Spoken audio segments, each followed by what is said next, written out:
Hola, ¿qué tal? Muy buenas tardes. En un capítulo más de A Desalambrar la Salud Mental, aquí en este espacio donde desde distintas temáticas, ¿cierto?, abordamos y problematizamos el tema en general como país y como de alguna manera nos hacemos cargo de estas temáticas que son tan relevantes y que en particular hoy, como siempre, buscamos ahí qué temáticas, qué aspectos se pudieran conversar e interesarle a la gente.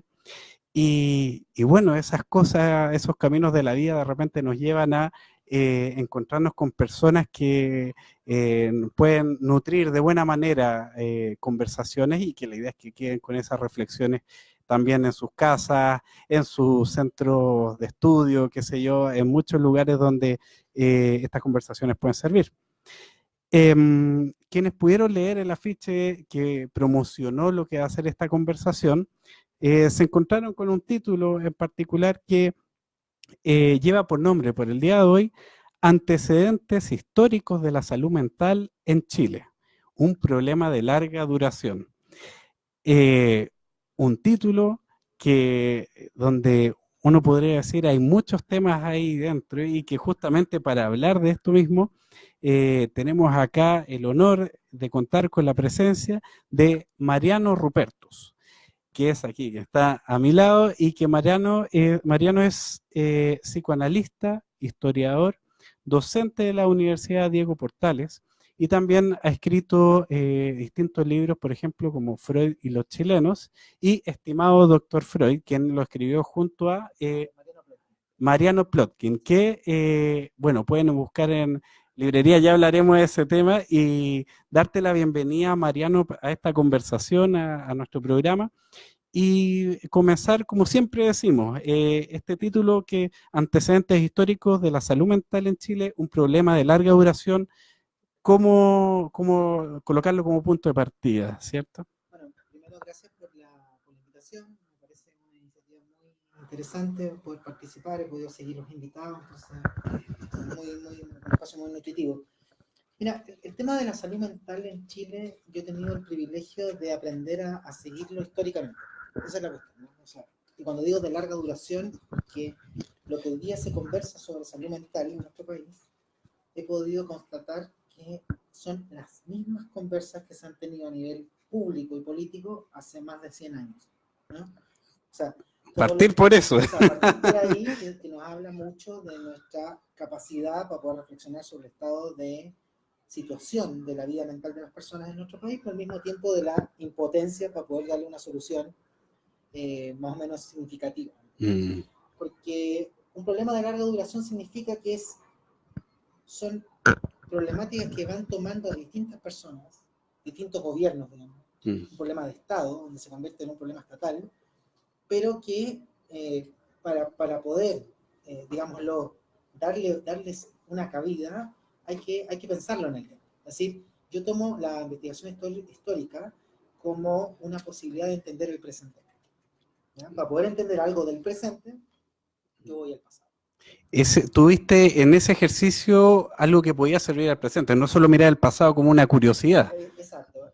Y eso es un punto que a mí me parece muy notable y yo quiero partir dando esa aclaración. Lo primero es que el ejercicio historiográfico que yo he podido hacer hace más de 10 años, porque ese fue el tiempo que yo partí, me he ido como... ¿Ahí sí? Ahora sí. Ahora sí. Ahora sí, de nuevo. Lo que iba a decir, a propósito de la pregunta, si no se escuchó, voy a partir de nuevo, Sí, no, que tiene adelante. que ver con por qué un problema de larga duración.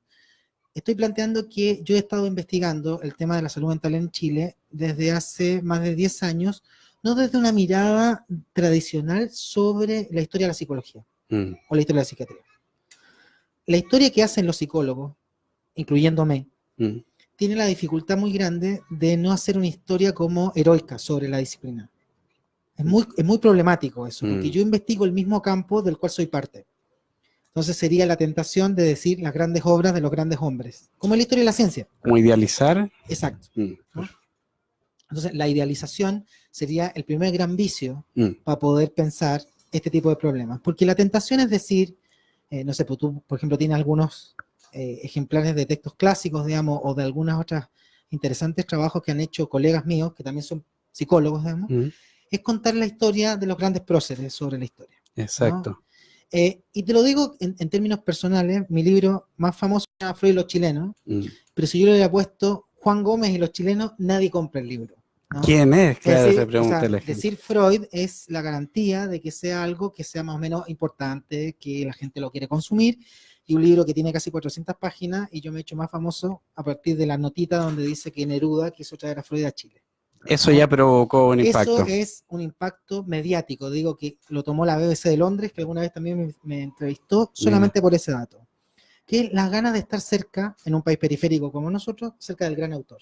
O sea, imagínate pensar que Freud hubiera venido desde Londres o desde Viena, en su caso, a vivir a nuestro país. Es la gran imaginación, es el Pablo Pinilla. Claro. En términos históricos, ¿no? Es la posibilidad de ser un gran país. Entonces, la revisión histórica generalmente cuenta la historia de las instituciones psicoanalíticas o cuenta la historia de las universidades y de las escuelas de psicología. Bueno, yo me aparté de eso. Me aparté de eso críticamente para poder decir, hay problemas de larga duración, hay modos de sufrir que son históricamente recurrentes, ¿no? Entonces, me centré por una parte en la historia de la recepción, ¿no? Yo hago historia de la recepción. ¿Qué significa hacer historia de la recepción? Como tú, en Santiago de Chile, en 1910, por ejemplo, alguien empieza a decir, yo lo hice inconsciente. ¿Ya? ¿Sí? O sea, ¿por qué cometió esto? Ay, no, es que yo lo hice de manera inconsciente. Para nosotros, tú que trabajamos en este ámbito, ¿Sí? eso es algo normal. Claro. Pero en algún minuto la gente no hablaba así. No te decía chistes, lapsus, represión, sexualidad, claro. inconsciente, ¿verdad? Eso llegó desde afuera. Somos un país periférico de un país central, como era, no sé, estoy diciendo Austria, que también ya era un país periférico dentro de Europa, pero Inglaterra, Nueva York, que son los grandes centros psicoanalíticos. Entonces yo empecé a pensar cómo la gente en Chile empezó a hablar así. ¿Por qué habló así? ¿No? Porque en un país donde no está esto, digamos, no hay YouTube, no hay Facebook, no hay Internet, se empieza a hablar así y se empieza a hacer famoso un señor austriaco que te empieza a decir que dentro de ti hay un genio loco que se llama ello, que quiere satisfacerse. Es un cambio cultural. Entonces la historia no es la historia de la Universidad de Chile, la historia de la Escuela de Psicología, la historia de Amanda Labarca, la historia de Germán Greve o de quien fuera, sino que es la historia del país. O sea, primera cosa que yo te puedo decir, yo, o sea, este tema me ayudó a pensar una porción de la historia de Chile. Si yo estudio el psicoanálisis, o estudio la higiene mental, o estudio la psiquiatría, me ayuda a pensar una porción de la historia de mi país. Hay un vínculo que tú empezaste a encontrar. Íntimo, digamos, cómo los chilenos leyeron a Freud. ¿Ya? Esa es la primera cuestión. ¿Para qué les sirvió? Entonces, me he dado cuenta que la mayoría de nosotros habla como de la historia de la psicología chilena, como la historia de lectura de puros autores extranjeros. Si tú te formaste como psicólogo, dime qué autor chileno alguna vez leíste. Oye, no, de la primera no me acuerdo. Listo, entonces si hubo algunos, lo reprimiste también. Sí. Pero si yo te digo Freud, Jung, Adler, tú dices, sí, yo me los leí todos. Claro. Eso ya habla de una selección del mercado internacional de las ideas. Es decir, hay ideas que se transportan. Si yo digo, te insisto, si yo digo Freud, llegó hasta Chile. ¿Cómo llegó? Eso ya es curioso, ¿no? Primera cosa. Y ahí tú empezaste entonces a encontrar, bueno, a hacer todo un trabajo de buscar documentos, atar cabos. Actas de congresos, cartas, vínculos personales. El segundo libro, que se llama Estimado Dr. Freud, con mi amigo Mariano Plotkin, es justamente la historia de las cartas que Freud intercambió con latinoamericanos. Y qué visión tenían los latinoamericanos de Freud y Freud de Latinoamérica. Y nosotros, por supuesto, que no teníamos ninguna participación activa dentro del movimiento psicoanalítico internacional y no había ninguna expectativa sobre los latinoamericanos. En cambio, Freud sí tenía mucha, o sea, los latinoamericanos tenían mucha expectativa sobre Freud. Fíjate tú que tener una carta de Freud era una patente internacional de ser representante oficial. El que tenía una carta de Freud decía, yo soy discípulo. Ponte tú en Brasil, había uno que decía, yo soy discípulo. ¿Era una carta dirigida a ti? No, dirigida a ti. Freud te manda una carta. Ya. Entonces tú empezás a decir, Freud, yo soy un discípulo, mira, acá está la carta, y la republicaste 500 veces para decir que tú tienes la autoridad y la hegemonía del campo. Entonces, todos esos intercambios a mí me parecen muy interesantes sobre la salud mental en nuestro país. Es decir, ¿qué expectativas hubieron sobre la psicología? Sobre el psicoanálisis, sobre la psiquiatría. Hubo un plan estatal donde se esperaron cosas de la gente. Y estas fueron herramientas que sirvió para generar y acuñar un país. Por lo menos, ¿qué hacer con la diferencia? ¿Cómo se gestiona la diferencia? O sea, ¿qué es ser loco en Chile? muy amplia. ¿Verdad? Excel. Claro, pero piénsalo tú, el éxito de la sublimación. Ujú. La sublimación como mecanismo, que es la posibilidad de que tus impulsos agresivos se conviertan en arte, cultura, esa es la Sí, sublimación sí. descrita por Freud, fue el golazo en Latinoamérica. O sea, fue el gran mecanismo valorado por distintos sectores políticos porque habían distintos Freud. Mm. O sea, yo lo cuento al público, había Freud católico, ¿verdad? Porque servía, porque hacerse psicoanálisis era muy similar que hacerse confesiones. Igual que la confesión católica, Ah, mira, ¿verdad? perfecto, O sea, sí. los católicos lo llevaban hacia allá. Los de izquierda decían, sirve para la patria socialista, ¿no? Los comunistas decían, no sirven tanto Freud porque no tiene, es mucha metateoría, digamos, no tiene mucho sustento material. Mm. Entonces, me di cuenta que hay distintos públicos en ese sentido, ¿ya? Pero sí, y esto también se lo digo a las personas a partir de mi experiencia, la historia de la psicología en nuestro país o la enseñanza de la historia ha sido despolitizada en ese sentido. Como que se habla de la psicología como si fuera primero la suposición de un gran campo de herramientas muy benéfico. Yo no sé si la psicología es tan benéfica en términos sociales, digamos. Lo miras desde un punto de vista que cuestiona también Mucho más esa. crítico, digamos, porque Mm, también ha servido para planes políticos, digamos. mm. Y te doy un ejemplo con eso. Hoy día ganamos un Fondesit en la UDP a propósito de la higiene mental, la historia de la higiene mental, que es el concepto previo a salud mental, ¿no? Perfecto, ya. Es decir, Importante, hay un momento en que cambia de higiene mental a sí, al salud final de mental. los 50, después de Ya. la Segunda Guerra Mundial, ¿no? Algo ocurre ahí en Sí, eso. higiene mental tenía un concepto, tenía un cuño racialista. Se hablaba de la eugenesia, de la mejora de la raza chilena, Ah, ¿no? mira, Y hacía ya. con focos en Estados Unidos y en Francia. Y es un primer gran movimiento internacional donde se busca la prevención, ya no se busca la internación. Ah, Piensa perfecto. tú que a inicios de los años, hasta los años 20, diría, la única herramienta pública de tratamiento de la enfermedad mental era el encierro. Claro, Oferta asilar. claro, sí. Después te empieza a decir, mira, ¿sabéis qué? Los manicomios no alcanzan con tanto paciente, hay que prevenir. Y se empieza a hablar de la prevención. ¿Y habrá sido por un tema de ¿cómo se dice? Ahorrar recursos o porque un tema más humano? Mira, Porque. ahí hay dos cosas que yo he aprendido con mis profesores. Yo me formé como historiador en la USACH con Julio Pinto, con Rolando Álvarez, con gente que hace historia marxista también, ¿no? Mira. Entonces, yo logro entender que la psicología es una herramienta política de inclusión por una parte, porque tiene un discurso inclusivo, la mejora, ¿verdad? Las condiciones de salud, la prevención, pero al mismo tiempo es una herramienta de exclusión social y control público. Y el ejemplo que iba a dar, que yo, a partir de este proyecto Fondesit que tenemos en la UDP, es la psicopatologización del anarquismo. ¿Ya? Piensa Mira. tú, los movimientos fuertemente anarquistas, o obreros de comienzos del siglo XX, pensemos el ejemplo de la matanza de Santa María y Iquique, cómo nos muestra cómo el Estado ve al oponente político, lo reduce, lo quiere controlar a través del concepto de peligrosidad social, por ejemplo, algo muy Foucaultiano. Pero por otra parte, aparece la higiene mental y la salud mental como una herramienta de patologización. Claro. Es decir, vimos en los archivos policiales de Santiago que muchas personas que fueron procesadas por desórdenes públicos inmediatamente eran derivadas al gabinete del psiquiatra. Mira. Porque desde una teoría lombrosiana, me imagino que hemos leído a Lombroso, que es la teoría de la degeneración mental y el estigma social, el estigma, qué sé yo, degenerado, con los ojos, la cabeza La forma, amplia, de ahí viene el etcétera. chiste como no tener 3 dedos de 3 frente, dedos de frente, sí. ¿verdad? Habla justamente de la degeneración y cómo los anarquistas eran tomados presos y encerrados en la casa de Orates. Entonces la Mira. casa de Orates ya era un centro de detención política. ¿Sirvió entonces la psicología, la psicopatología de ciertas situaciones como una manera también desde lo criminal o lo La judicial? criminalización, digamos. Claro. O sea, yo lo que estoy planteando a través de las investigaciones que hago, que no existe uso blanco. No es solamente uso benéfico. Como neutro, así. O sea, piénsalo tú, yo me imagino que tú tienes esa experiencia, el éxito que tienen hoy día, por ejemplo, las evaluaciones de habilidades parentales. Claro. O sea, si yo hago un curso de Freud y los chilenos, no sé, vas tú y algunos amigos que me quieren, digamos.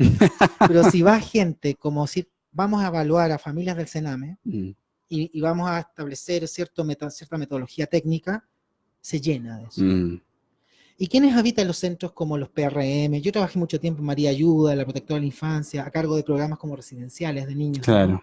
¿Quiénes trabajan ahí? O sea, de todo tipo de profesiones. Profesiones, asistentes sociales o trabajadores sociales, ¿verdad? Psicólogos, profesores y largo, etcétera. pero son personas que son muy próximas socialmente a los niños también. También tiene esa cercanía. Hay una cercanía social, no es las élites, digamos. Exacto. ¿Sí? No hay un tema de clase en ese sentido. ¿Te fijas? Innegable, sí. Entonces, es como Víctor Frank. No sé si tú conoces a Víctor Frank. Sí. A propósito que decía que la policía judía era mucho peor que los nazis, digamos, ¿no? Era, ¿verdad? Claro, sí. Pues. Entonces, tú logras ver primero una despolitización del gremio muy fuerte, digamos. Es decir, se gestionan discusiones sobre herramientas técnicas, pero no sobre la condición social que produce la salud mental. ¿Verdad? Yo en ese sentido también he podido aprender que el psicoanálisis tiene un límite, que es lo social.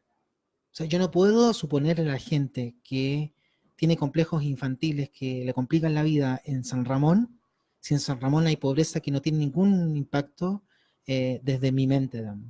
O sea, lo que pasa con nosotros dos y la Bolsa de Comercio de Nueva York, digamos, nosotros no tenemos ninguna incidencia frente a eso. Pero si mañana la Bolsa de Nueva York se va al piso, lo más probable es que nosotros lo empecemos a pasar mal, ¿no? Entonces, exacto, esa es la capacidad entre estructura y agencia del sujeto. Entonces, si yo le hago suponer a las personas que tienen solamente conflictos infantiles y por eso depende su pobreza, estoy psicologizando algo que tiene un carácter social, eminentemente. Entonces, la estrategia de psicologización de la sociedad chilena es lo que yo investigué en mi Fondecita anterior.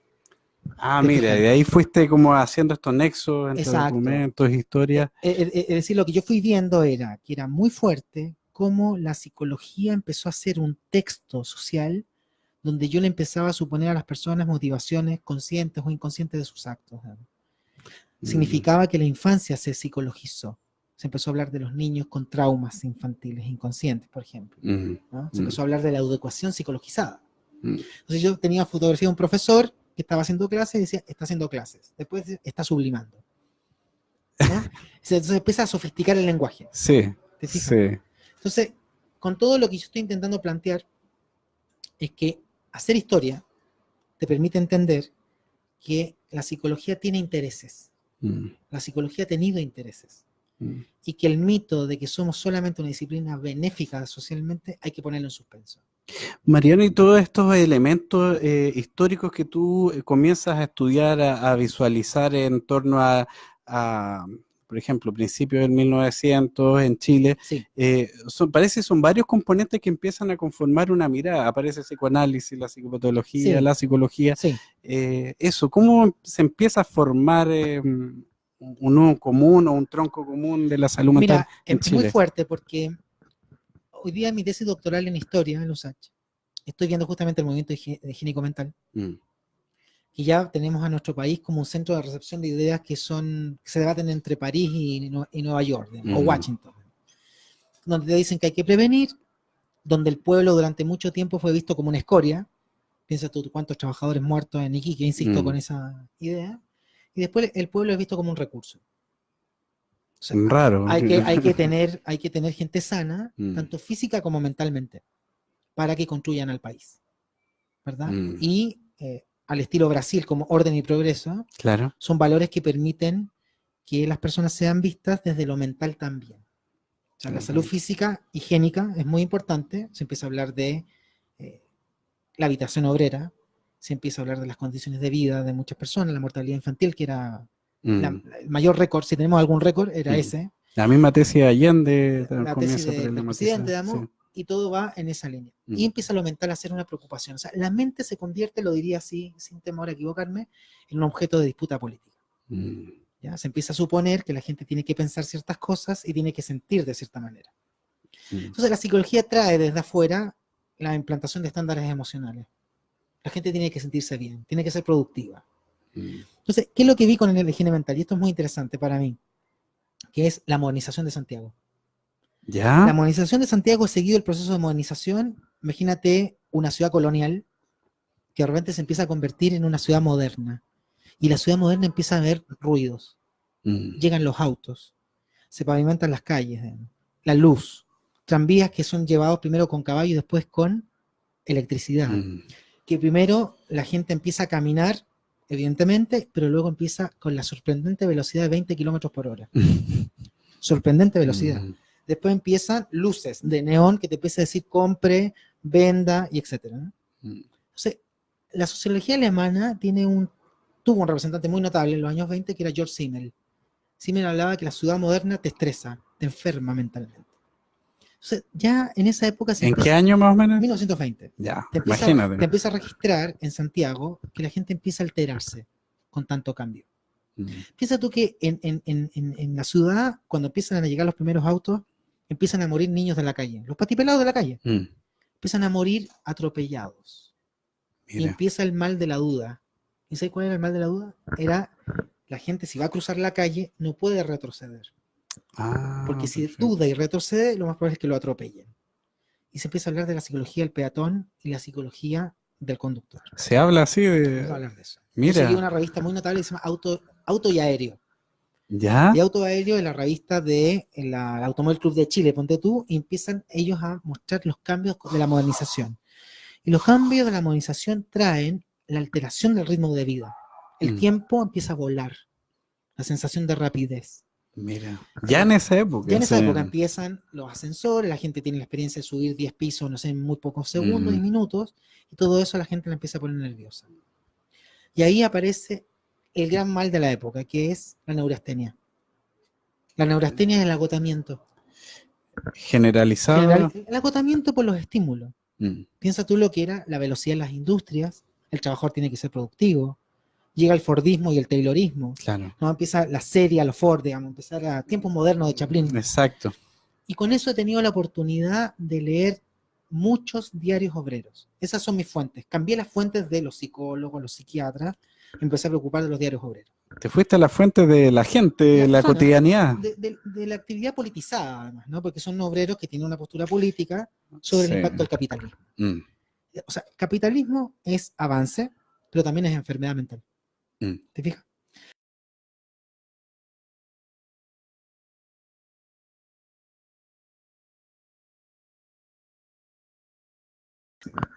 No, ahí volvimos. A propósito de la modernidad. Y fíjate que tiempo y espacio eran niños atropellados porque la gente no sabía calcular qué era rápido y qué era lento. Era algo nuevo. Exacto. Sí. Entonces, para nosotros hoy día de que esté gente ahí, no sé, muchas o personas escuchándonos, ¿sí? Viéndonos, es muy normal. Pero en esa época, imagínate el cine, ¿verdad? Todos esos desajustes. Entonces tienes primero un artesano que hace zapatos, que después empleado en una serie de maquinaria para hacer zapatos. Un ritmo distinto, un cambio de vida en general. Antes él se levantaba, hacía su zapato cuando quería. Se gestionaba él mismo su tiempo. Y te gestionaba un saber. También. Después el saber es totalmente homogeneizado. El saber se compra y se vende y es dueño del capitalista. Entonces los ritmos de vida empiezan a alterarse. ¿Y qué dicen los obreros en los diarios? Empiezan a decir que hay que organizarse, que la psicología va a servirte, porque ellos también presentan a los psicólogos como un recurso. Mira. Y por otra parte, los obreros empiezan a hablar de que hay que luchar contra el alcoholismo, hay que tener educación sexual, porque no hay que entregarle niños al capital, ¿verdad? Que hay que controlar los impulsos, y empieza una asimilación del discurso. Y ellos también logran resistirse, pero no logran resistirse del todo. Porque la psicología es una clave social. Yo te digo, estoy triste, mira, me pasó esto, te lo explico según una teoría. Claro. Entonces, me encontré con mujeres obreras, fíjate, y esto tiene una vertiente de género. Ellas empiezan a poner en cuestionamiento el hecho de que se diga que los cerebros de las mujeres son más pequeños que el de los hombres. Entonces, no me digáis que eso no tiene directa relación con los movimientos feministas de hoy. O sea, tremenda, ¿verdad? Tremenda declaración. Pues. O sea, y tenemos a Pablo de Roca, que es un declarado comunista, que dice, a ver, los locos son los burgueses, no nos digan locos a nosotros. Ellos son los locos, que son viciosos, que viven en grandes casas hechas por la mano de los obreros, ¿verdad? Y las mujeres tienen amantes, digamos, y hacen ese tipo de cuestiones, de declaraciones. Y Vicente Huidobro, que también tenía cierto coqueteo con el movimiento socialista, dice, acabo de ver Tiempos Modernos, la película Chaplin. Quien pretende hacer pasar esa película por una cuestión humorística no ha entendido nada de los efectos del capital. Mira, ¿verdad? Problematiza y... Exacto. Y los anarquistas tienen un diario que se llama La Hoja Sanitaria, donde tienen reglas para vivir bien, y dentro de las que están cepillarse los dientes, dormir 8 horas, ¿verdad? Darse duchas frías, y la 12 regla es higiene mental. O sea, yo creo lo interesante de todo esto es cómo te fuiste metiendo, tú dices mismo dices como me salí de los autores como clásicos, que de Exacto. psicología, te metiste a estos diarios de la gente, quienes ya un movimiento social, Sí, político, ¿cierto? sí, Bueno, y está re interesante el tema, ahí invitamos a la gente que hemos estado conectada, puede hacer preguntas ahí, claro. comentarios de lo que estamos hablando. Mariano, tú entonces, y en la sociedad en general, porque leíste estos diarios y todo, ¿cuánto crees tú que se problematizaba en el común de la gente este ritmo de vida que iba aumentando, que iba cambiando? Que, Sí, lograba hacer un tema, es decir, y eso es muy interesante porque a medida que la psicología va llegando, se va profesionalizando con el tiempo. mm, Piensa tú que la primera escuela de psicología, como lo muestra mi amigo Mario Laborda bueno, y sí, Vanessa Quesada en su libro de la Universidad de Chile, la facultad, o sea, la escuela de psicología de la Universidad de Chile se fundó en el año 1947, mm, pero antes de eso había psicólogos. existían O ya. sea, el psicólogo era un personaje conocido. Otra Mira, cosa es que hubieran psicólogos profesionales. Y esa es la diferencia entre disciplina, ciencia y profesión. O sea, mm, la psicología es una disciplina, y logra ser, los profesores estudian psicología. claro. Es decir, la Escuela de Psicología de la Chile nació al alero del Instituto Pedagógico, desde los profesores, Mm, ¿sí? miren, sí, Entonces, nace desde ahí y los profesores se empiezan a preguntar sobre la importancia del CI y toman el test de Binet para, ojalá, medir a todos los niños. Entonces, ¿ya qué para qué? increíble. Entonces, ¿para qué? Mm. Bueno, ellos tenían la teoría que el retrasado mental elevaba la probabilidad de convertirse en delincuente. Hacían esa Hace relación. relación directa, evidentemente, ellos buscaban evidencia sobre sus prejuicios sociales. Mm, Entonces, te das cuenta que hacen pasar, hay una estrategia discursiva muy interesante, que te hacen pasar algo individual por algo colectivo. O sea, mm, la delincuencia es algo tuyo, que viene desde tus orígenes, digamos. Por eso hay que esterilizar a los locos, a los nazis, digamos. Por mm, eso hay que encerrar a los niños retrasados mentales. No es que la pobreza estructural, de acuerdo a la desigualdad social, va a provocar malestar psicológico, mm, sino mm. que la locura, que era el concepto que ellos ocupaban para trastorno mental, es producto de una variable individual. O sea, es muy común, hay videos que aparecen, por ejemplo, en el hospital El Peral, no sé, años Claro, 70, 80, pero lo que tú estás mencionando es años incluso mucho antes. antes, digamos. Claro, tú te estás refiriendo a esta película que mostraba, Claro, y niños, por ejemplo, exacto, ahí con médicos y todo, entonces, claro, uno se imagina anteriormente haber sido más potente todavía, o claro, no sé. y tú das un ejemplo que es muy notable, que a mí me ha ayudado mucho a poder entender el espacio manicomial. Mm, Una cuestión es el hospital psiquiátrico. Hoy día se llama psiquiátrico, antes se llamaba, los 50 se llamaba manicomio nacional, antes de eso se llamaba Casa de Orate, mm, ¿no? Que es eh, el discurso del encierro. Yo me he cuidado muchísimo, y eso se lo agradezco mucho a mis profesores, que es adoptar categorías Foucaultianas pensando en que la locura de la época clásica de Foucault se puede aplicar sin ningún problema en Santiago de Chile en claro, 1900. Y no es así. Hay que tener un cuidado muy excepcional con usar categorías extranjeras para la realidad local. que eso se pasa mucho. Muchísimo, porque tú veis, primero es una fomedad, porque si tú partís ahí, ya sabéis que vas a encontrar micropoder, biopolítica, no te lleva a nada nuevo. Mm, Y metodológicamente ya está armado el chancho, digamos, porque tú ya tenés la pega ganada. claro. Y el personaje del psiquiatra no es el mismo que en Francia, el personaje del juez no es el mismo que en Francia. Pablo Camus lo ha mostrado muy bien en las investigaciones que ha hecho sobre el psiquiátrico, donde el médico era uno más dentro de la corte de personas como las juntas de beneficencia que tenían mucho más poder. Mm, ¿No? Entonces no existe el gran agente biopolítico de las vidas. mm. Pero lo que, a propósito del Peral, que no quiero dejar de hacer esa mención, el Peral nace como una chacra de labores, digamos. Mm. Está fuera de la ciudad. El Peral está en Puente Alto. Sí, Puente Alto en 1900 era fuera de Santiago. era Ajá, otro lado muy exacto. fuera de la ciudad. Y antes de que se instalara ahí, se coqueteaba con la idea que fuera el Valledor, que ahí Ah, estuviera el mira, Peral, ¿no? Pero se desechó porque estaba muy próximo a la ciudad. Y ahí nosotros nos podemos preguntar, como desde el presente, ¿qué suposición tenían los tipos para poner el hospital a las fuera de la ciudad? Bueno, lo que te estoy diciendo. La ciudad enferma y el campo recupera. Que mira, era igual que los tuberculosos, claro. ¿no? O sea, para nosotros es normal ir al COSAM, al CESFAN, pero antes de eso era solo encierro. ¿En qué minuto hay dispensario de salud mental? Dispensario al consultorio. Mm, La gente empieza a tener consultas ambulatorias. la gente empieza a ser hospitalizada en secciones psiquiátricas de hospitales generales. Ya no existe el gran hospital psiquiátrico. Entonces, bueno, ¿por qué? Bueno, primero por capacidad. Y segundo, porque no quieren que la gente deje de producir. De producir, de trabajar. De aislarse. Es decir, campo-ciudad significa que tú te sales del sistema productivo que te jode y te llevan a la vida frugal donde tú te puedes recuperar. En cambio, ahí se altera la definición del loco. ¿Quién es el loco? El que no produce, el que no trabaja. Entonces, ¿qué te llevan a una chacra donde te enseñan un empleo y donde te dan salud mental por trabajar? ¿No? Y entonces tú ya no eres alguien que le genera un gasto al Estado y ya no eres un lastre social. O sea, yo nunca me olvidé, y acá yo le mando un saludo a mi amigo Marcelo Sánchez, que es un historiador de la Universidad de Chile, quien es coinvestigador en mi Fondesit. Buenísimo. Y me enseñó mucho sobre un personaje que se llama Juan Anduesa. Juan Anduesa era un abogado de Valparaíso que dirigía la escuela de abogados de Valparaíso, y Juan Anduesa hablaba de las conchas vacías. ¿En qué época estamos hablando? Estamos hablando de 1930. Ya. El pic de esta discursividad yo te diría de los 37, 38. Perfecto. Las conchas vacías eran las personas locas, enfermas, que no producían. Una concha que no tiene nada adentro. Ese es el concepto de lastre social.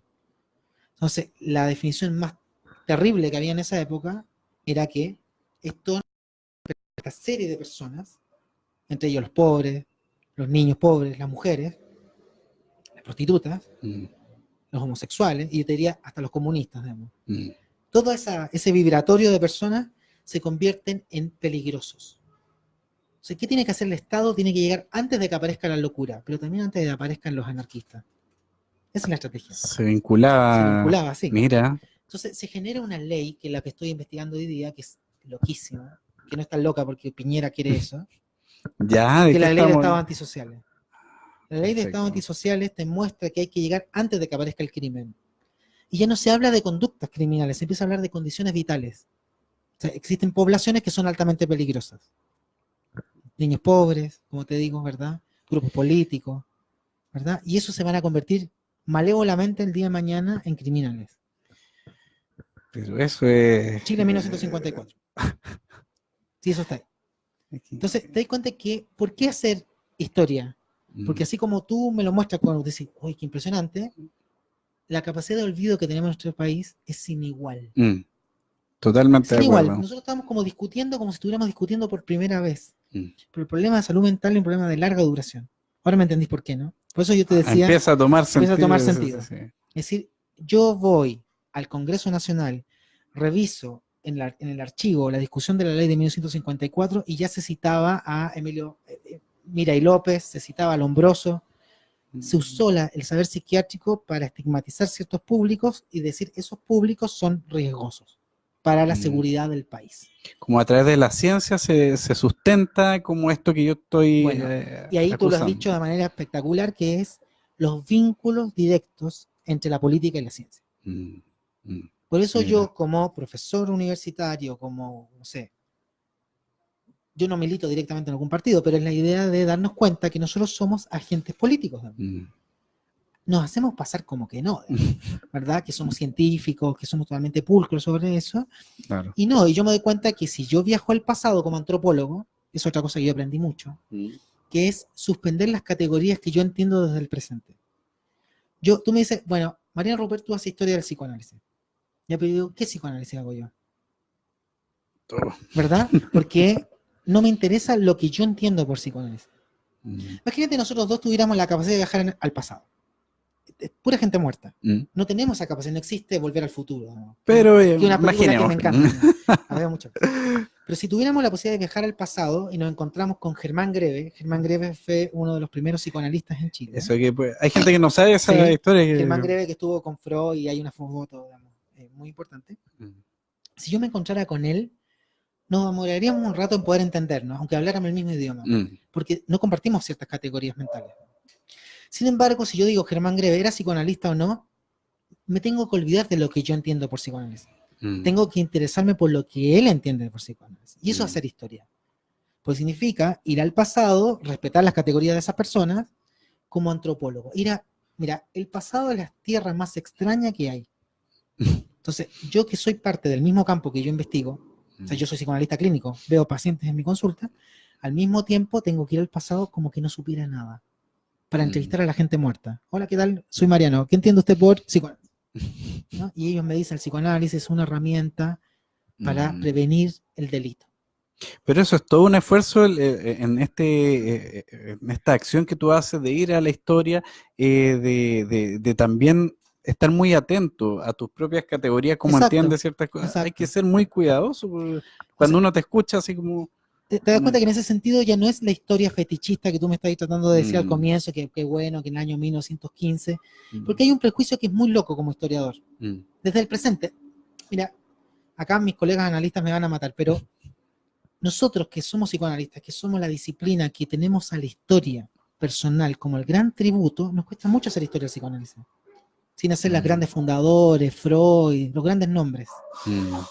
Porque si es antiguo no significa que sea mejor. Que está esa idea. Si es antiguo, voy al pasado y digo, bueno, grandes obras. ¿Por qué grandes obras? No necesariamente son grandes obras, son antiguas. No significa que sean buenas. Yo tengo que valorizarlas de acuerdo a la serie de obras que estaban en su propia época. Esa es la idea que yo puedo medir. Entonces, viajo mañana a Río de Janeiro, voy a estar en Fiocruz, perdón, en la Universidad Federal de Río de Janeiro, de un encuentro que se llama Dictaduras Latinoamericanas y Psicoanálisis. Entonces, yo pensando qué voy a hablar a propósito del pasado. Bueno, lo primero que espera la gente que yo hable es sobre Pinochet, la dictadura de Pinochet. Que es Bueno, como el ícono. el ícono reciente, traumático, evidentemente que lo justifica. Pero la historia del siglo XX está lleno de dictaduras en Chile. O sea, ¿por qué no Ibáñez? Por ejemplo. La historia de Ibáñez y psicoanálisis. Porque ya había psicoanálisis en la dictadura de Ibáñez. Pero nosotros estamos hablando de la historia reciente. Cuando yo te digo dictadura, tú me decís Pinochet. ¿Pero por qué? Si había historias antes. Esa historia se olvidó. Entonces, un gran historiador británico que se llama Eric Hobsbawm decía que la misión del historiador, era marxista, era recordarle a la gente lo que la gente olvida. Y lo olvida para poder vivir. Entonces tú me decís, ahora hay comisiones, hay intentos una y otra vez, los niños de Sename. Yo supervisé mucho tiempo a tres colegas que trabajaban en CESFAM y COSAM, donde ven a sus pacientes en condiciones que son una vez al mes. Así es. ¿Qué puedo hacer yo contigo una vez al mes? Yo tengo la suerte y el privilegio de poder trabajar con gente 3 veces por semana. Y tú te das cuenta que es el mecanismo de la represión que actúa de manera tan eficaz, ¿no? Que yo digo algo en la sesión con mis pacientes y mi paciente llega al ascensor y se lo olvidó. ¿Qué puede pasar una vez al mes? En Chile no está asegurada la salud física. Recién se está hablando de algunas garantías. Pero imagínate la salud mental que no se ve. La gente puede dejar de tomar su pastilla para antidepresivo porque eso no se ve, ¿verdad? No puede dejar de gastar en eso. Yo me imagino que tú has tenido pacientes y el paciente cuando ya le empieza a ir mal, ¿qué es lo que primero corta? La terapia. Claro, opta por lo más práctico, Lo sustancial. concreto, sí. Entonces, nuestra sensibilidad frente a los dolores mentales, con el impacto que tienen. ¿Viste el impacto que tienen? Uno elige pareja, se casa, se divorcia, se mata, vive, en virtud de eso. Entonces, la cosa está tan alterada que lo que le importa, o sea, en Japón hay gente que se está muriendo trabajando, se muere. En Chile justamente yo lo vi, en el recorrido, es tu productividad. La gente productiva es la gente sana. Ese es el prejuicio que hay. En ningún minuto es que la gente que es súper productiva está enferma. Eso no se pone en cuestión. No se problematiza. Exacto. Bueno, hay un tema, antes de pasar un comentario que nos llega, justamente está también viendo con unos estudiantes problematizando también el estrés en el mismo estudio académico, y que cuán naturalizado también está o esta idea de entre mayor carga académica o estrés, es como que estoy aprendiendo más. Exacto. Por ejemplo, pero eso aplicado en todos los ámbitos, que uno está diciendo cómo se normaliza ciertas situaciones. O sea, mira, no recuerdo bien el año exacto, pero uno de los primeros artículos periodísticos de Marx fue muy interesante, que era cómo en Inglaterra aumentaban los casos de locura en la medida que aumentaba la industrialización.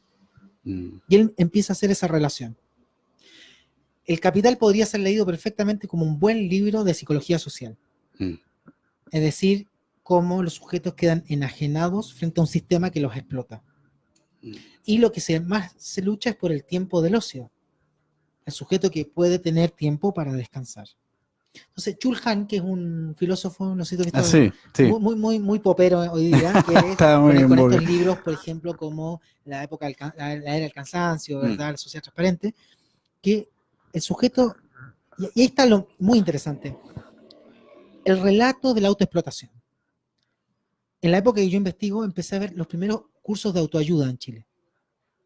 Con lenguaje psicológico. Mira. Empieza a hablar, si usted quiere saber sobre su mente, le hace estos cursitos y aprenda a desarrollarse. ¿Eso en qué? 1937. Mira. Se llama Controle su cerebro. Controle su cerebro, mira. Empiezan en el 37, 46 también se publican en distintas partes de Latinoamérica con la idea de el autodesarrollo. Bueno, tómate esa semántica, que es cómo yo me refiero a las cosas, y llévalo al coaching. Correlato ahí, o sea, ¿verdad? Sí. Es decir, las portadas de los cursos era un hombre que lograba dominar, era hombre, nunca mujer, hombre que lograba dominar los trenes de alta velocidad, ¿verdad? Los satélites, los aviones, toda una especie como de jet set donde la gente pobre nunca vamos a llegar. La gente de ahí nunca iba a llegar a eso. Sin embargo, ya eran horizontes sociales donde ir.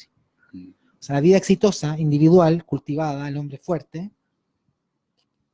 ¿Cómo tú podías entender la presencia de las energéticas, de las battery, Red Bull, ¿no? Sí. O sea, ¿por qué llega a eso? ¿Una pila? ¿Has visto que es una pila? O sea, sí, hay la forma. La forma, positivo, negativo, ¿verdad? No había caído en cuenta, ¿verdad? Toda la razón. Entonces, el sujeto necesita una especie de que se restablezca su energía biológica. Antes era el discurso de la energía psicológica.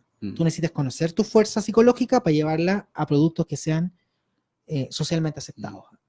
Qué interesante cuando mencionas estos ejemplos que se vinculan a esta noción de autoayuda que pareciera que más de los 90, no sé, claro.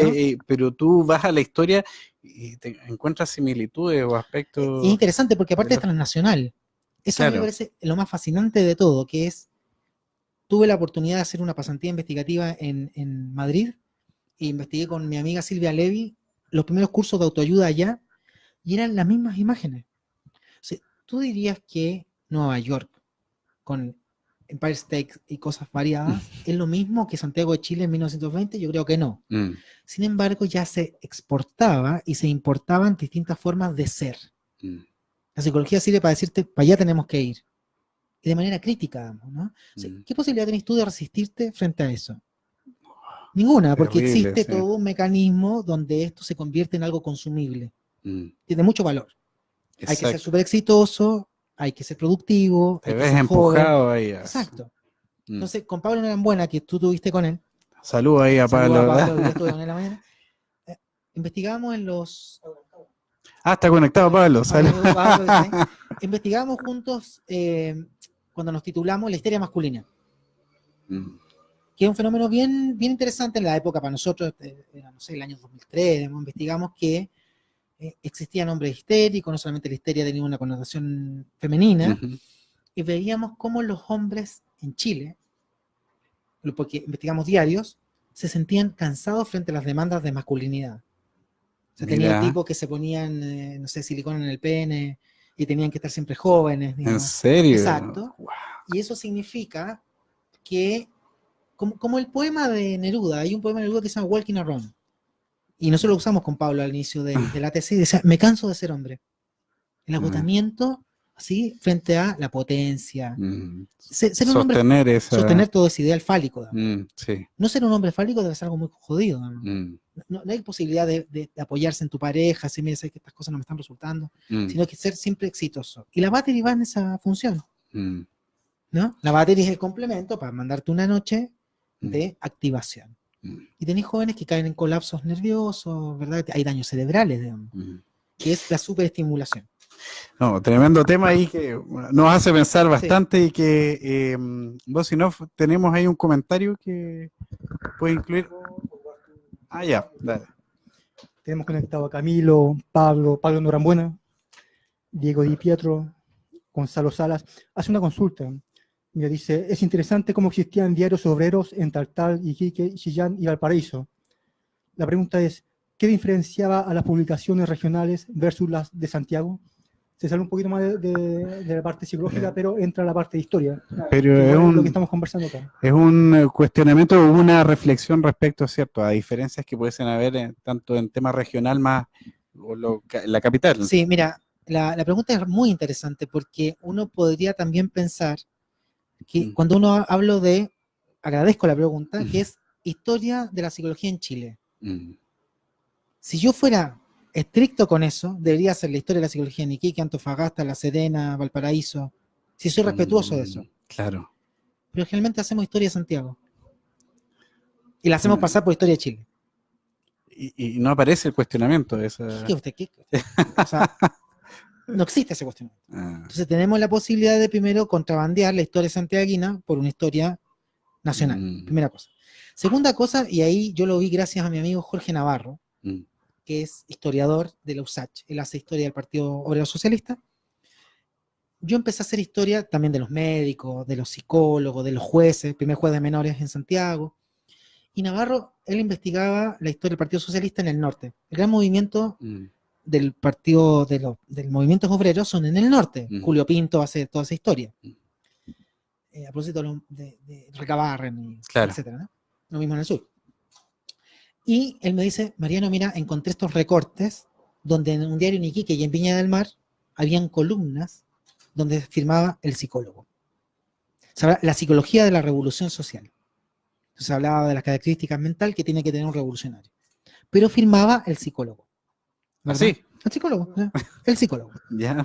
Y empiezan en otros diarios obreros a hablar de la interpretación de los sueños, de la represión, que el capitalismo te reprime. O sea, empieza a existir un lenguaje psicologizado en los obreros. Bueno, ¿qué crees tú que me pasó a mí en los circuitos de los historiadores más profesionales de la ciencia? Me empezaron a decir a mí cómo se me ocurría a mí hablar de historia de la psicología o de la psiquiatría en obreros que no sabían leer ni escribir. Esa fue una interpelación que recibí. O sea, ¿y usted de dónde sacó que los obreros sabían psicología?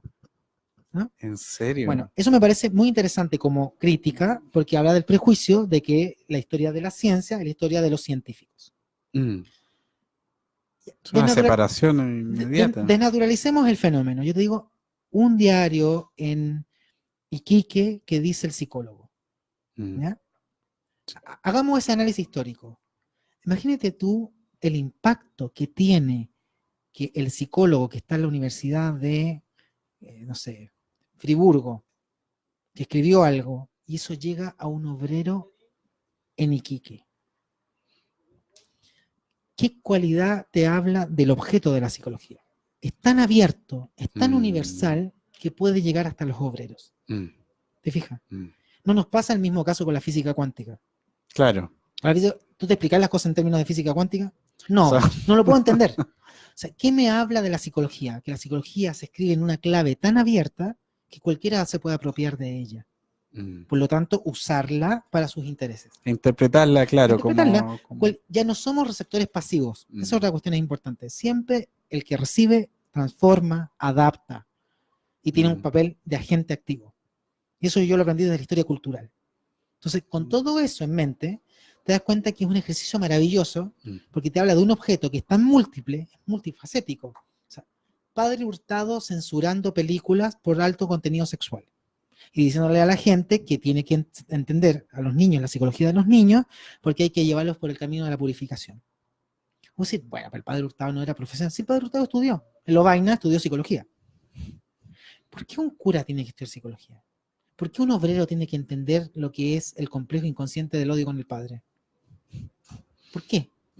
Esas preguntas desnaturalizadas te hablan de la condición propia que tiene la psicología y los usos que se hace de ella. Mira, ¿verdad? Yo pensaba, todos estos datos, yo creo que es un montón de información claro, que... datos rosas, como decía un amigo, que son aquellos datos como cotidianos, pero uno los ve como muy profundos e interesantes para darle más de una vuelta. No sé, hay como un comentario, creo que... Yo tengo otra pregunta, pero vamos a darle prioridad al... Pregunta, ¿de qué modo se sigue hoy en día encerrando la disidencia, los sujetos, entre comillas, conflictivos? Wow. O sea, yo no me demoro mucho en contestar eso, digamos. O sea, eso está hasta el día de hoy. O sea, siempre el violentista, ¿verdad? El manejo comunicacional que hay de la disidencia política, ¿verdad? Se vuelve a reposicionar el tema de la detención por sospecha, detención a niños, eso está ahí, ¿no? O sea, el niño de la calle es muy similar a la discusión de hoy día, ya no hay niños de la calle. En mi época, yo tengo 40 y tantos años, sí había niños todavía en la calle. Hoy día ya no hay. Quizás las caletas, digamos. En Santiago, estoy pensando en Santiago, ¿eh? Ya. En regiones hay pobreza callejera. No, aquí hay igual, es solo que, claro, quizás ha sido abordada por otras Exacto. instituciones ¿Te de fijas? manera más Y amplia. en ese sentido, lo mismo. La peligrosidad social. Chile crece contigo, con todo lo bueno que tiene, ¿no? Pero Chile crece contigo también es la idea de la prevención. Sí. Pero, ¿dónde se enfoca Chile crece contigo? ¿En ¿En Vitacura? No. No. ¿En Las Condes? Claro, ¿En la no dehesa? hay. No, digamos, ahí no es Chile crece contigo, pero nadie nos hace suponer que ahí también hay trastorno mental, también hay abuso. ¿Te fijas? Existe una violencia de clase. Existen violencias epistémicas en ese sentido. Pero eso a mí me cuesta tener un abordaje historiográfico que sea idealizante. Como que ya me operé un poco de eso. Ya me desintoxiqué de decir los grandes. Mira, yo, si alguien se da el tiempo de ver algo muy ridículo que hice en mi pasado, que fue un documental sobre Germán Greve, Ya. pero Está por que está por ahí dando vueltas, que por favor que alguien me denuncie al respecto, porque es la apología de la genialidad.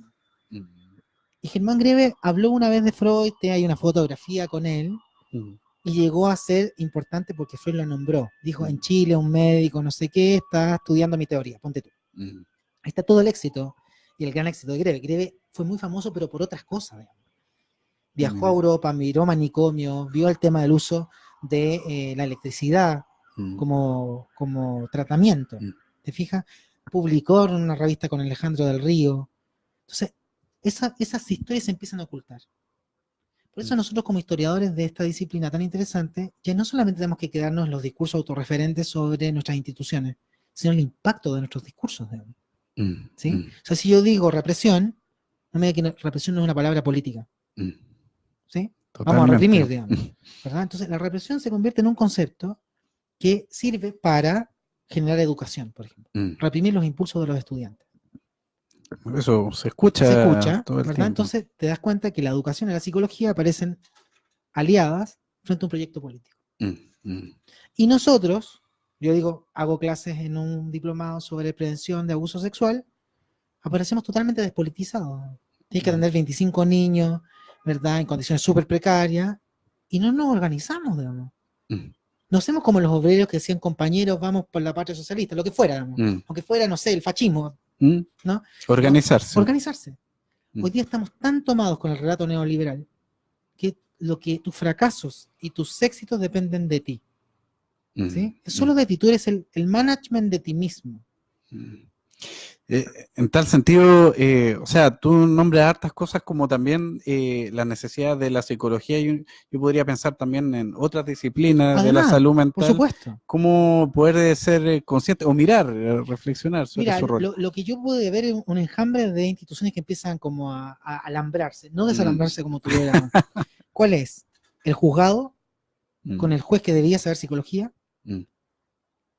la asistente social, quien debe rápidamente dominar la familia, llegar al interior de la familia para enseñarle pautas higiénicas, digamos, ¿verdad? Y al mismo tiempo la policía y la educación. Todo eso eran los agentes activos del movimiento higiénico chileno. Mira. Por una parte, un Estado debe hacer eso.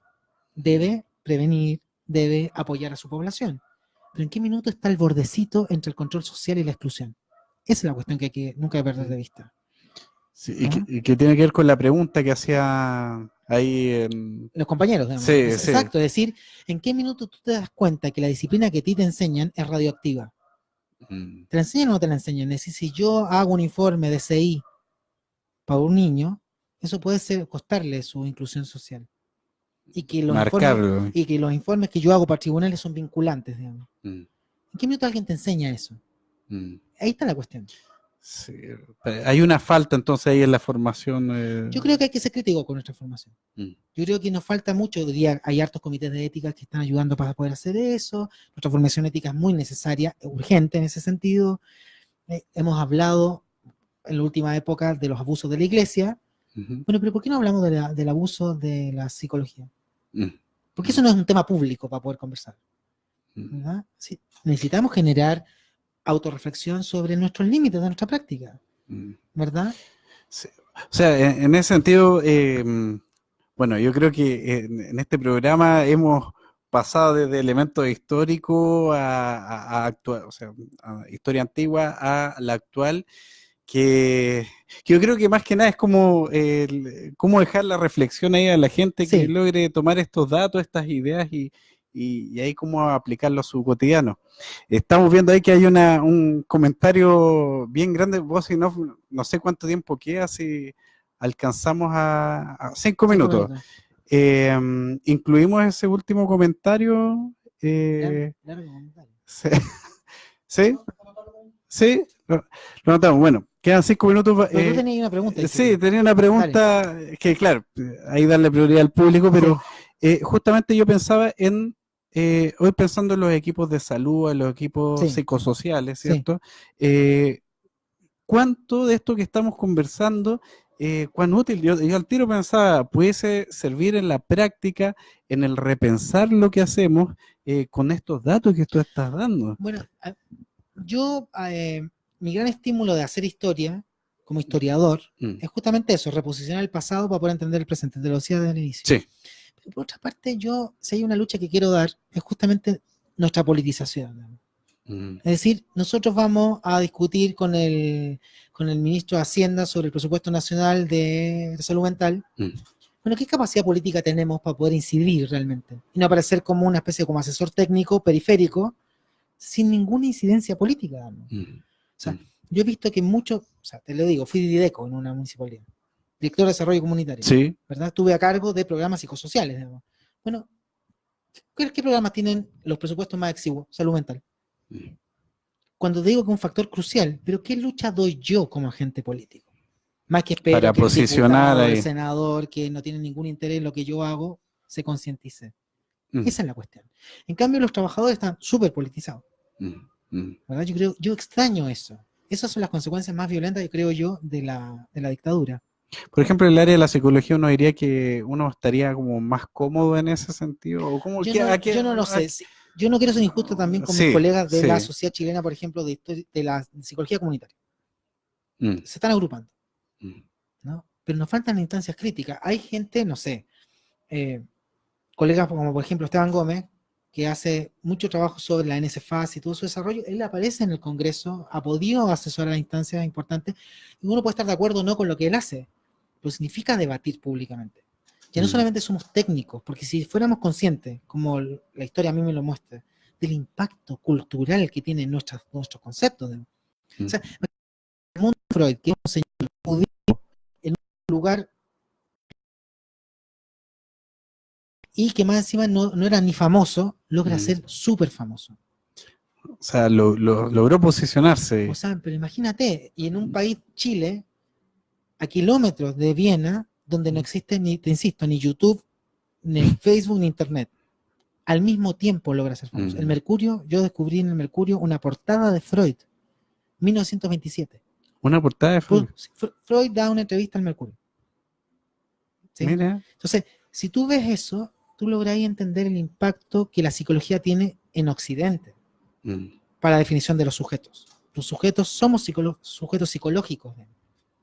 Y la vida de las que sufren y los que no está en términos psicológicos, aun te guste o no. Pero nosotros que somos los representantes del canon, estamos totalmente como técnicos, no como agentes políticos.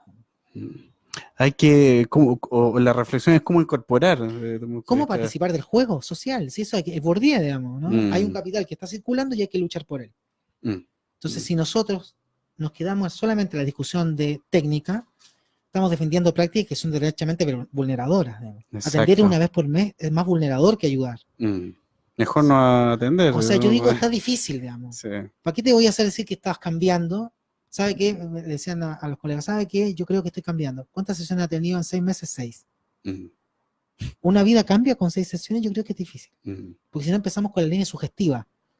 Y de ahí que regresiones, te hago dormir, ¿verdad? Pura sugestión. Vampirismo, ¿verdad? Sí, no, yo creo que es un llamado y bueno, entiendo ahí también desde el mismo psicoanalistas han hecho ese llamado también a tomar un rol político y bueno, yo también lo pienso, otras disciplinas también como poder tomar ese rol activo. Estamos cerrando, Mariano, me gustaría saber vos, Sinoff, quizás como... Generalmente hacemos como al final del programa hay como un cierre de tu parte, quizás incluir la pregunta y como unirla a tu cierre. Dale. Nicole Barría, Mariano, luego de estar escuchando todos los datos que se entregan, y no solo, sino todos los datos e investigaciones que se han realizado en nuestro país respecto de la salud mental, ¿por qué se sigue invisibilizando esto? Me refiero a la crisis actual que sufre la salud mental en Chile, niños, adolescentes y ancianos que se suicidan a diario. ¿Qué es lo que genera que no se implementen mejoras con todos los avances, datos que se entregan y manejan? Pareciera que con todos estos datos se podría hacer algo, pero eso no se hace. Hay otro comentario de Álvarez, similar. Hola, el tema muy atingente, sobre todo lo que ha habido, sobre todo que ha habido un aumento de suicidios en estaciones de metro, lo cual se puede vincular estrechamente con la salud mental, tampoco priorizada en nuestro país.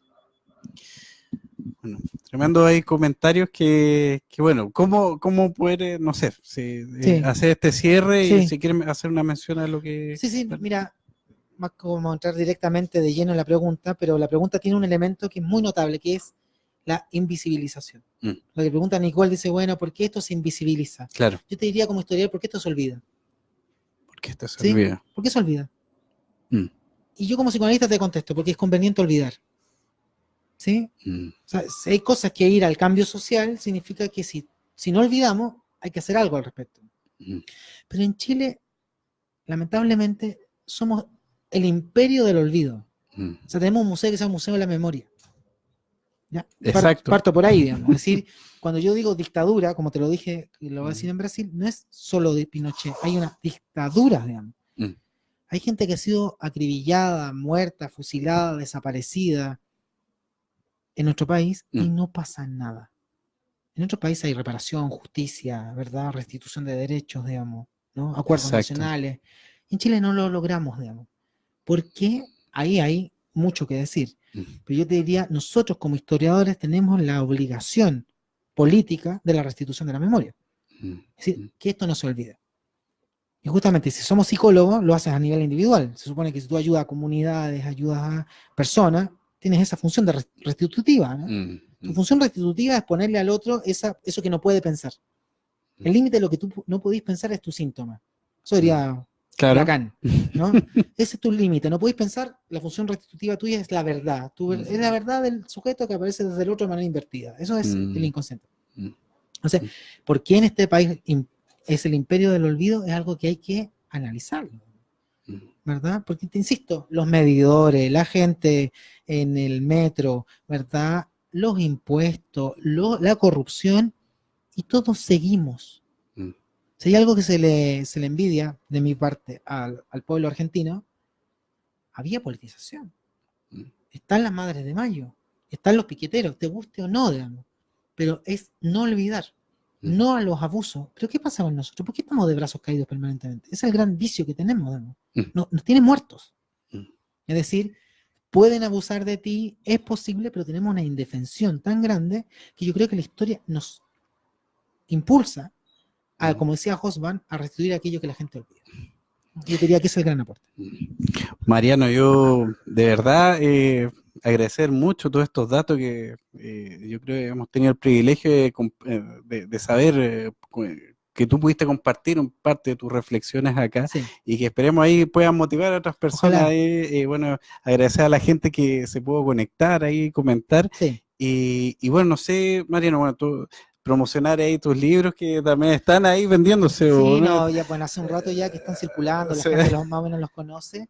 Y bueno, y contar que está en preparación este libro que te digo yo de los obreros, Perfecto, ¿no? interesantísimo. Donde voy a poder hacer una justicia social desde mi punto de vista como historiador, de que los agentes de la historia no son solamente los grandes científicos, ¿no? Sino que la restitución de aquel público que realmente queda excluido de la historia, que son los obreros, ¿no? Interesantísimo. Lo que pueden llamar los desclasados que vuelven a la escena primaria, ¿no? Bueno, ahí nos informará Por de supuesto. cuándo esté para nosotros ahí también promocionar esa publicación y nada, no sé, algún lugar donde te puedan contactar o simplemente O sea, así. no, la Universidad Diego Portales, la Facultad de Psicología donde yo estoy, que es mi lugar más estable, donde Perfecto, tenemos nuestro proyecto. Tengo el privilegio de ser el director del Magíster de Psicoanálisis de la UDP. perfecto. Y bueno, cualquier contacto está en nuestra facultad y estamos investigando justamente estas cosas. Y junto con otro proyecto Fondesit, donde estamos viendo la influencia de la psicología y el psicoanálisis en los cuentos de ciencia ficción.